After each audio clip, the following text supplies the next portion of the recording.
Welcome to Enterprising People. I'm Kimberly Bailey. So happy that you've joined us on this hot but beautiful Tuesday. Listen, before we get started, I just want to give a shout out to our sponsors, the Southern Nevada Water Authority, Las Vegas Black Image Magazine, and of course, Power 88. Yay!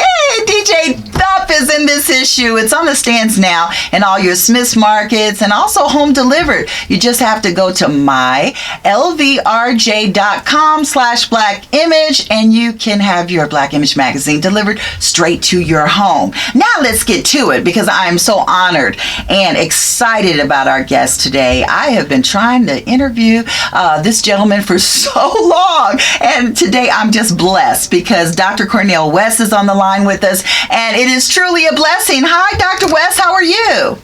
Oh, you are blessing me right now. I salute you. Oh. Such a force for good. Oh, I tried, Doctor. You and the magazine, and you're just doing a wonderful job there at Power 88. And it sounds so good to see. Oh, my dear sister Beyonce bringing back Frankie Beverly and Maze, as she did at the end of her magnificent film that she made on Coachella. That's right. Wasn't that magnificent? And really giving a shout out to my Morehouse brothers and HBCUs. I mean, that's what it was about. So I'm a graduate of Spelman College, and yes. Oh, so you know we got a lot to talk about, Dr. West, because it's beautiful. Yes, but listen, I know that you're recently here in Las Vegas, and tell us about your visit and what your objectives were. Yeah, the aim is always to try to keep alive the legacy of Fannie Lou Hamer, Ella Baker, Martin Luther King Jr., which is making sure that poor and working people are put at the center of any vision of our future society, that their dignity and their decency is always affirmed. So we look for a candidate who's going to bring some serious critique to bear on Wall Street, on the military-industrial complex, on all of those sources that take money away from working and poor people's focus and put it on elites, that 1% as opposed to the 99%. Yeah. And that's why I've spent that kind of time with Brother Bernie Sanders, because as you know, he's been really at the forefront of saying we got to eliminate student debt. You got to make sure, in fact, that we have $15 minimum wage across the board and other very powerful programs that he's promoting. Yeah. I was wondering, why is it that you're so attracted to him? And, you know, I just have to put it out there because we have we have one of the first African-American women that is running, Kamala Harris. We have Senator Cory Booker running. Do you feel as though, and it's people say, oh, that's a black thing. No, it's not a black thing, but it has to be a conscious thing for us to really see major strides. No, one is that I'm very much supportive of anybody running, especially precious black folk running. That's right. All the candidates must be accountable across the board. So when you talk to Sister Kamala Harris, she's brilliant, she's poised, she's sharp, but when it comes to the issues of poor and working people, she's not as strong as Bernie Sanders. You know, when you are criminalizing parents for the kids being truant and sending them to jail, or when you look at her record as a prosecutor when she was the top cop in California, we had to march against her because she was not promoting policies that actually were in the interest of poor and working folk when it comes to those prisoners as Attorney General. Mm-hmm. So as much as I support her running, and it's a beautiful black thing, and I have nothing against black things. Oh, no. I'm a black man myself. I'm a free black man. But I'm also a free black man who looks at the world through the lens of what people are doing for poor people and working people. Okay. Not just representing symbolically without coming through concretely. Cory Booker, he's my brother. I've known him for many years. I have great love and respect for him. But he hasn't come through as strong on these poor and working class issues the way Bernie Sanders has. Yeah. That's the only reason why I'm with Brother Bernie. Because in the end, I think it's much more a matter of one's courage in one's moral stance than it is one's color. I mean, we got Clarence Thomas and a whole host of others that show us that, you know. Yeah, I get that. And I know you had some criticism with President Obama, you and Travis Smiley. Absolutely. Yeah, and I'm all in with that accountability. Industrial complex. I said, hey, we love President Obama when he's doing the right thing. We love the fact that he's black. But when he's siding with Wall Street rather than homeowners, when he's providing increases in military-industrial complex as opposed to fighting against poverty. Of course, Brother Obama did mention poverty, but 3 times in 8 years. And most of our precious black folk are either poor or near poor. Yeah. And that's what Martin Luther King Jr. died for. That's what Ella Baker got beat up for. You see, so it's a matter of which figures in our black freedom tradition are we going to use as the litmus test. And that makes a big difference. Mm-hmm. But don't you believe that, especially our people, when we make major strides, let's say running for the President of the United States is a major stride, that the opportunities that prevail themselves to us in that political environment is different than what they might prevail to a Caucasian man or a Caucasian woman. They have different liberties that I don't think we still haven't overcome, so to speak. And so don't you believe that, you know, certain things have to be done differently for us, or are we on an equal playing field of, let's say, Bernie Sanders? No, it's a wonderful question. I think it depends on the people that one chooses to put into office. That's the key. I mean, I'll give you a good example. That we end up with a Black Lives Matter movement with a black president, black attorney general, black Homeland Security cabinet member, right? Right. You get militarized police departments intensified under all 3 of those black folks. So what does that mean? That means that as much as it's nice to have black people represented in high places, if they're still promoting policies that doing in our precious poor folk, especially the brothers and sisters on the block and in the hood. Yeah. Yeah. Why are we? But Dr. West, I know you're a philosopher, and I want to get into this because even locally, and with our local political, because I grew up in Las Vegas. My father went to Morehouse with Dr. King, but but Dr. West, I'm so concerned with even our local political leaders, and some, not all, but feel as though they have to assimilate within the system in such a way so that they're able to sustain, I guess, a positioning, but it's not always the best positioning for poor and black people. So how what would be your words to them to leverage that? I mean, we were doing Taste and Sounds of Soul on the Fremont Street Experience for 22 years, and now they're telling us, and we brought the most black people. We galvanized over 35,000 black people for Black History Month, for soul food, for entertainment that you don't normally see on Fremont Street Experience. We are homegrown entertainment.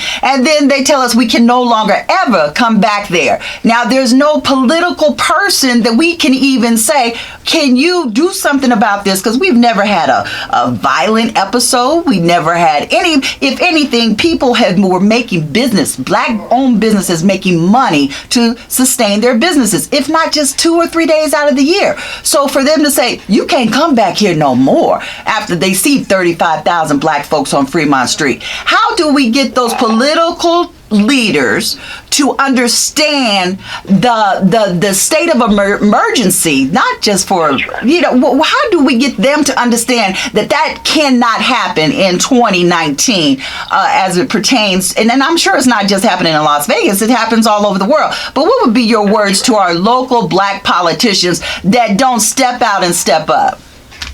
Well, one is they're cowardly, that they're obsessed with conformity, and they're much more concerned with their careers than they are the well-being of the people.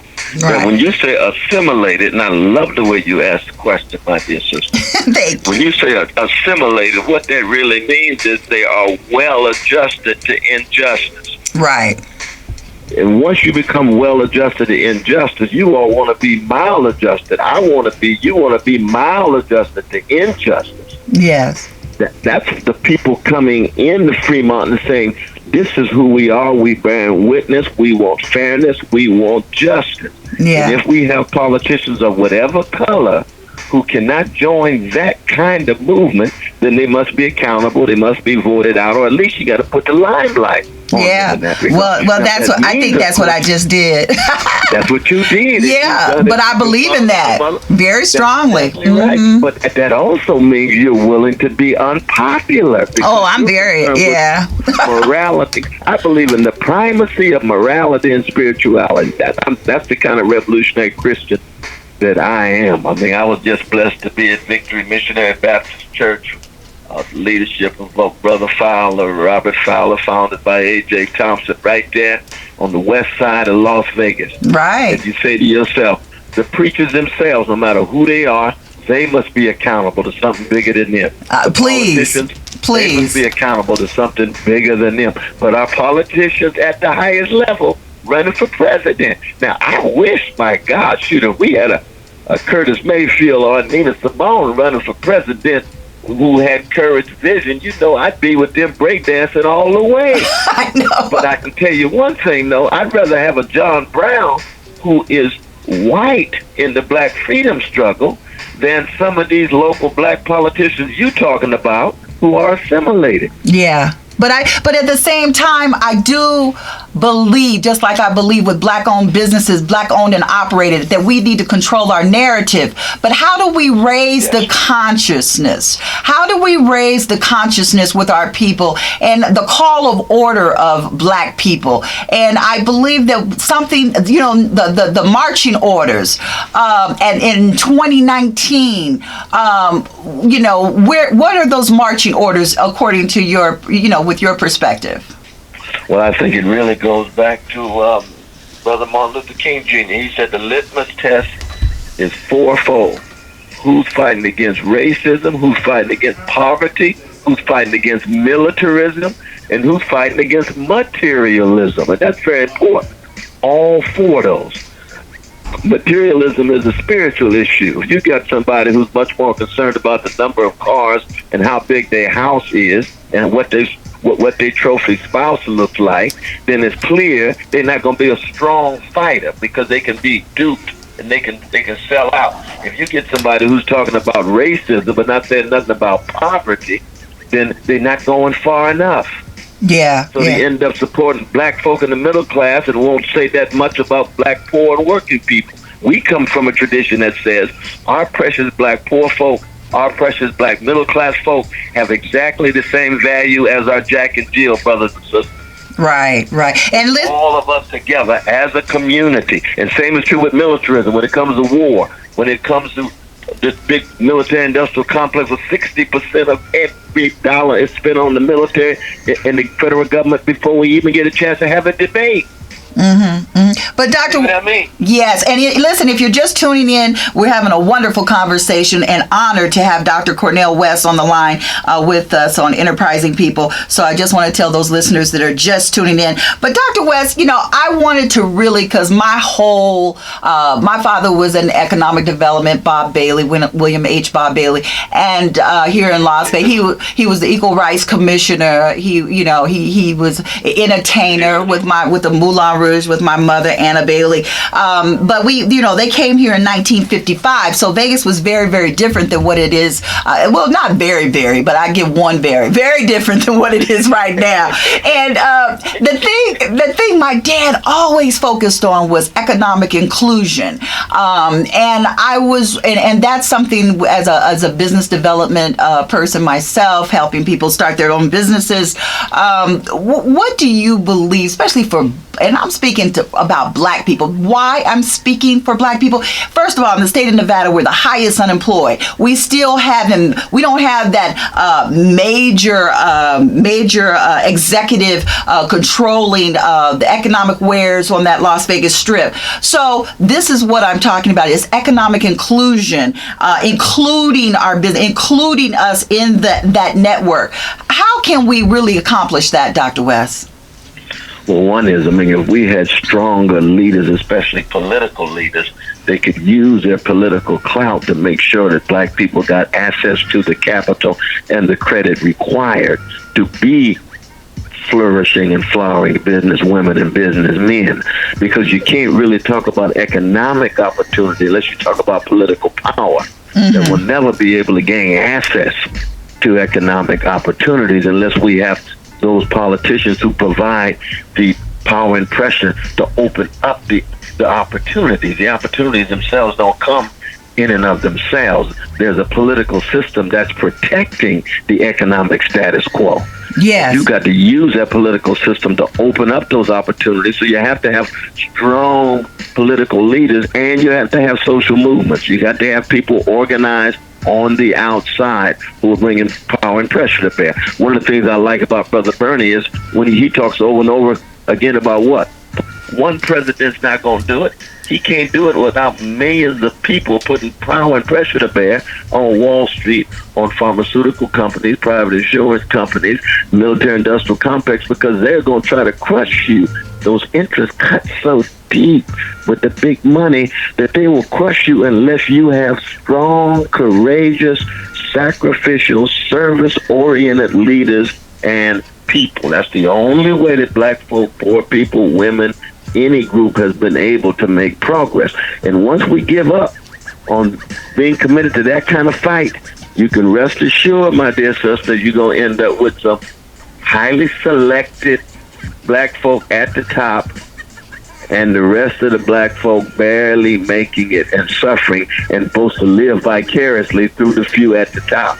And that's exactly what we don't want. Yeah, but yeah, and I get that point. And then Bernie, he said, he talks about that 1%, and that 1%, what that 1% needs to be held accountable. That 1%, but if we flip it, because my father used to say that education blinds ignorance. So what is the call for the people to harness some kind of empowerment? What's the call for the people to do with, instead of saying this system has to do for us, so to speak, versus what we have to do for ourselves? Well, I mean, on two fronts. One is, of course, what you rightly talk about, which is economic opportunity. Your father was in the vanguard on this issue. Right. And that's a fight against racism. It was just white supremacy that excluded us in that regard. But in addition, then you also need to have solidarity, not just with black people and others fighting against racism, but also fighting against the predatory capitalism. And what I mean by that is you got to have trade unions that are willing to bring power and pressure to bear. If we had $15 living wage across the board, all colors, you already have a certain access to cash and credit that people don't have, because right now it's just access to $7.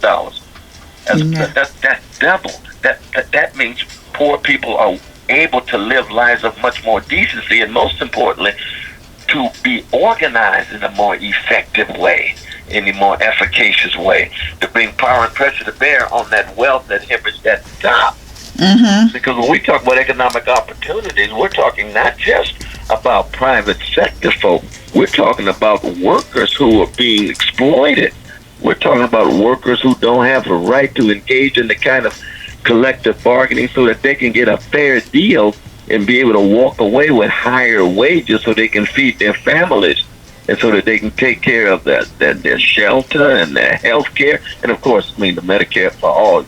If we have free health care as they do in Germany and in Britain and Canada and other places, we'd already have many steps forward for black folk and others across the board, because we know that health care is a major problem in the community when it comes to precious black people. Yeah, and I think that, as I look at the political environment and even what that president that sits up there right now has done and is said to be doing, that seems to be different from Bernie Sanders and other people with these is that he's so and it's proved to be successful for him because he is the president of the United States. So what I see that he has done and is doing is being very clear. If anything, we're very clear on make America great, whatever he says. This phrase, I am going to put, minors back to this, and this. You can really, if you disagree or agree with it, it's very clear.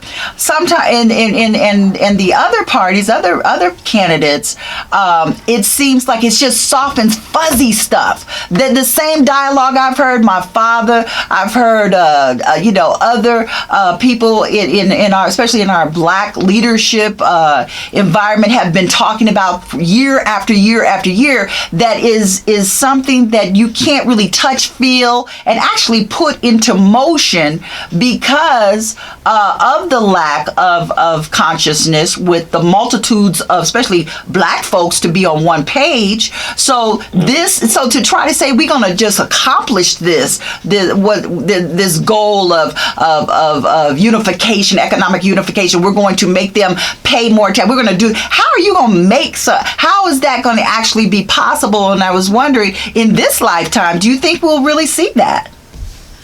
Well, when it comes to the history of black people fighting for freedom, it always looks like, and it is an uphill battle. We have to acknowledge that. But I love what you say about the clarity. It's very clear that, if Donald Trump says, I'm clear, I'm going to give rich people a $1.2 trillion tax cut. Right. And Bernie Sanders said, I'm clear, I'm going to give student debt a full-scale elimination across the board. So it's $1.6 trillion for everybody, just like what the black Brother Smith did in Morehouse the other day. Right.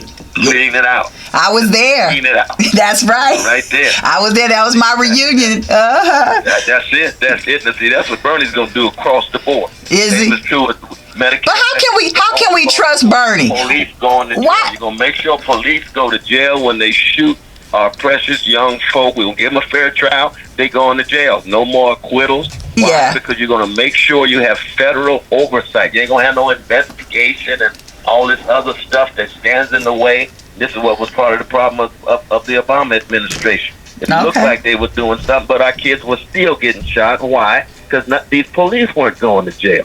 Bernie's saying they're going to start going to jail. Well, that's clear. You got to have guts to do that. You got to have courage to do that. You got to fight Wall Street. Yeah. You got to fight the police with their culture of silence. You got to fight the pharmaceutical companies when they say there'll never be Medicare for all. We want our profits, $69 billion. We want our profits when it comes to health care. You got to pay the pharmaceutical companies and the insurance companies first before you actually get the care that you need. Those are fights. But white supremacists, the white supremacist status quo has always been something we've had to fight. If you don't have the guts, you got to get out of the kitchen. That's right. And that's what Dr. Maya Angelou said. She said the greatest attribute one can have is courage. She exemplified it too. She did. And I think that's what propels me to do everything that I've done with my career in my life, is that I know I have to have courage, because I do want to see a better day. I do want to see better for my children. I want to see this happening. But Dr. West, it's a struggle, and I do believe the new civil rights is economics for black people. That's our new civil rights, right? Absolutely, and that's why Brother Bernie's got a bill of economic rights. We had the bill of civil rights. Now he's got a bill of economic rights. He lays that out in his speeches precisely because that is the new terrain. That's where we had to have empowerment. The economic empowerment of black people across the board. And really, I do want to say another positive word about Sister Beyonce, because, I've been critical of her, and I always said Beyonce ain't no Aretha. She's the greatest entertainment in the world. Yes. She ain't soulful like my Aretha. Okay. And I'll say this, though, that when I saw Coachella, when she had to go into a white-dominated place, she brought her tradition with her. She didn't go by herself. She didn't act like I'm the representative black person. I'm the first black person to so-and-so. That's individualistic. She did something that was very important. She said, I'm bringing the whole tradition to Coachella. Come on, y'all. We bringing the whole band, all the voices. Then she brought in Nina Simone. She brought in all of the rich traditions that we know. Well, you see, that's part of her genius. That was courageous on Sister Beyonce's part. That's something we can learn in our politics. That's something we can learn in our lives. That when we enter these places of the status quo, bring your grandmama. Bring your granddaddy. That's the wealth. Martin King. That's the wealth. That's right, Donny Hathaway. Bring in Aretha. You got the James Brown. Bring that whole tradition in with you. Right. And that's what she did, and she took it to a higher level. And she owns the right. She owned the right to her performance to then put it on HBO. She took a lower cost, but she wanted to own the rights, ownership. That's what we talk about here on Enterprising People. Because if we're going to hire our people, if we're going to put ourselves in positions of leadership, then we have to harness wealth, and we have to build that wealth. But Dr. West, I'm out of time. Promise me now that you're going to come back. Yes. Every word. She directed every gesture. Everything. She performed itself. But see, that's self-determination at that level we're talking about, and she did it with a humility too. Yes. Whoop, whoop. I love it. Oh, Lord. Black genius on a deep level in terms of service to the people. The core is service to people. Those Flash Stone call everyday people. Those James Cleveland call ordinary people. They are the center. That's right. Dr. West, I'm out of time. But listen, promise me you come back with me. And when you come to Vegas, you better call me. Okay? Anytime. I salute you. Stay strong now. All right. Thank you, Dr. West. Again, we want to thank the Southern Nevada Water Authority, Power 88, KCEP, Las Vegas Black Image Magazine. Stay tuned. Donald Marquez is coming up next with Insurance Connection. And I want to thank you and you, too, for being enterprising people.